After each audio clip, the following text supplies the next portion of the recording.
Kalimera, Athens, how are you? We're going to have a fun talk. Just by raising your hands, I want you to tell me how many of you invested in pension? Not a lot. Nobody invest in pension? No pension for you? Okay. How many of you invested in stocks? Raise your hand. Don't be shy. Don't be shy now. Great. And how many of you bought real estate assets?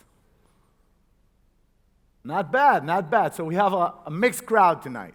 If you bought a real estate asset, you will know, like I do, that everybody wants to own a real estate asset because that's one of the ways of building your wealth. Even Robert Kiyosaki talked about it. But the problem is that you need a lot of money. So there's a problem of entering the space of ownership of a real estate asset. This is one of the problems that the tokenization process in real estate, solves.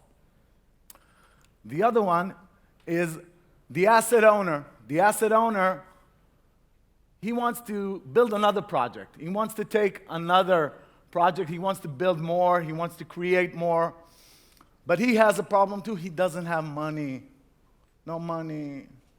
So the same answer applies to him. Tokenization of real estate can solve his problem. I'm Ido Shacham. I'm an advisor to SolidBlock.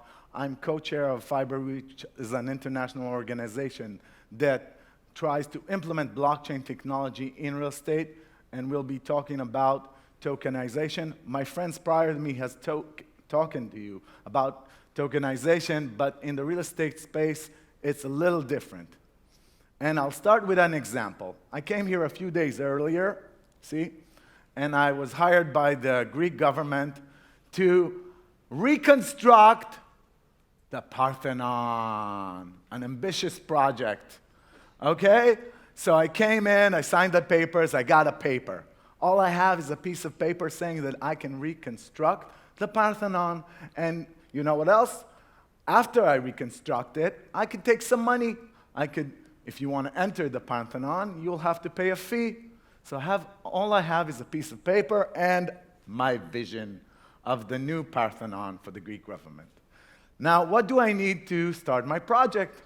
I need to plan, I need to build, I need to have yields, I need to collect money. So I decided that I will start by building a model. See, this is my model. I build it out of Lego pieces. But in the same idea, the tokenization process takes the economic plans for the real estate project, even though it is a BOT, build, operate, and transfer, and takes the attributes and creates coins.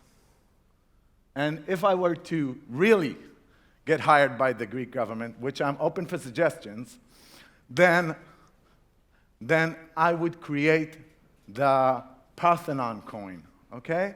And the people who would buy the Parthenon coin will enjoy a yield of the fractional ownership of their entrance, all the entrances to the Parthenon after it would have been built. So this is a more difficult project, and we will talk about the advantages.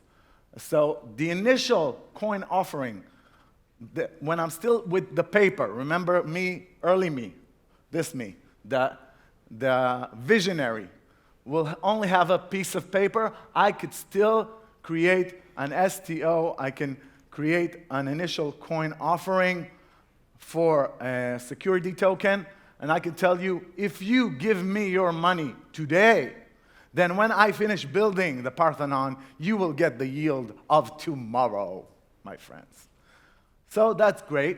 You'll start asking me, well, what does this solve? And I'll say, well, it solves my liquidity, because now instead of raising just from certain funds, I can raise money from the private sector, from accredited investors. It increases my liquidity.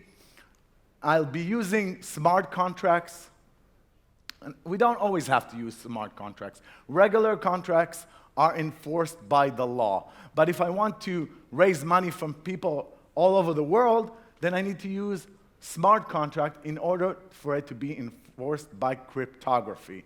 It means that when you give me your money and you're living in Korea or wherever you're from, then the money doesn't get fully transferred to me except when I reach a certain milestone in my project, okay? Not a physical milestone, a planned milestone that is built inside the contract. It could be that also I get some more money to pay vendors, to pay builders, but the transferring of the money does not happen until I finish a certain milestone. Okay? So they can also store information about the project. They can hold records. There's other benefits like that I used with the smart contracts, that decentralizing the trade. It doesn't decentralize the asset, that is true, but I can have a decentralized trade, which is the name of the convention, and we have a 24/7 market opening. There's transparency, public auditing, reduction of direct cost, and increased market depth. Cross-border investments are made easy. And this is a summary, you can look it up later, but the important things you need to look at are that I have an exit plan as an investor. So if the market crashes, I can sell my coin easier than I would be to sell a regular asset, and I have a lower liquidity risk. Then you'll tell me, like this nice gentleman over here, you'll say, well, Ido, that's all theoretical, that's in the future, what's happening now? Has anybody really made a token? And I'll tell you, yes, we did. Not too long ago, we tokenized part of the prestigious St. Regis Aspen Resort. Now, the first speaker said that he doesn't know how to value. There's a problem of pricing in this space. But I'm a real estate appraiser. That's my profession. I know how to value assets. I also know that if an asset is broken down, it doesn't even reach its potential. There's what's called highest best use. So in Aspen, they wanted to reach their highest best use, which was $225 million. But they didn't have enough money. The property was run down. They came to us. They came to the bank. The bank said, I'll give you $24 million. I'll give you $94 million. And then they said, but you'll have to put in your own money. So they fractionally sold part of the asset. They tokenized $18 million, and we at SolidBlock made the Aspen coin and sold it to credited investors and to funds and to private offices, and that's how the project is now well out. The funding was effective. It was built-in compliance. Inside the coin, I can build all sorts of compliance, like that I'm not selling the coin to someone under 18, and like that there's anti-money laundering built inside the coin. So when it's being transferred secondhand, whether it's off the counter or in a trade, then you have to pass the bar inside the coin. The coin itself will not be transferred if it has a built-in compliance and regulation system. We used Indiegogo to crowdfund the project. How long will it take? 3 to 6 months to create a coin. How much money does it cost? From $100 to $300K. And from registry, we streamline it. We create a real token, and then it's easy and transferable. You see, this is the entire tokenization process. This is the most critical part of the whole project. The due diligence in the beginning, making sure that the base asset is worth it. That's why a project that is already built on a building with a yield is much easier to tokenize than planned, like the first example of the BOT. I will be accepting questions.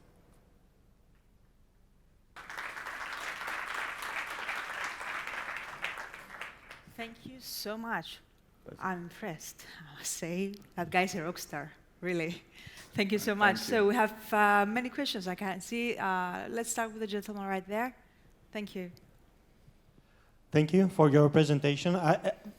There's several things that bug me in this kind of processes. Smart contracts is one thing. This will automate the process. But then you would also need some sort of at least Ricardian contract so that it makes sense for somebody in Korea to take it for an asset in the US, if they're acceptable. That's one thing. The other thing is value. How do you evaluate property?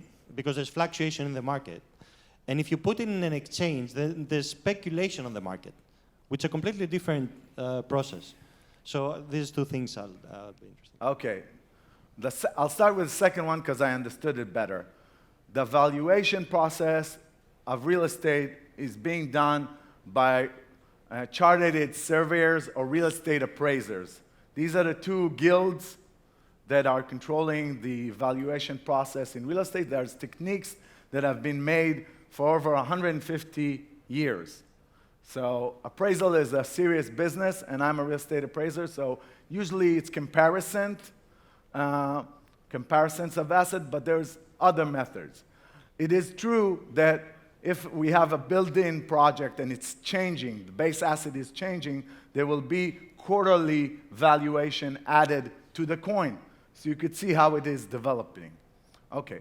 Now you would said that international investment, it's also true that the coin is not directly equal, like the sum of the coins, the sum of the fractional ownership does not always connect to the value of the base asset, and that's because we have a hedging market. So if I'm in Turkey and the Turkish lira is going down and I have an opportunity to buy a security token in Aspen, I would do that, and the Aspen coins together will be worth more than the Aspen asset. Did I answer your question? And I didn't understand the first one, so you'll have to come to me and explain it. Okay? Thank you very much. Thank you so much. Thank you. Thank you.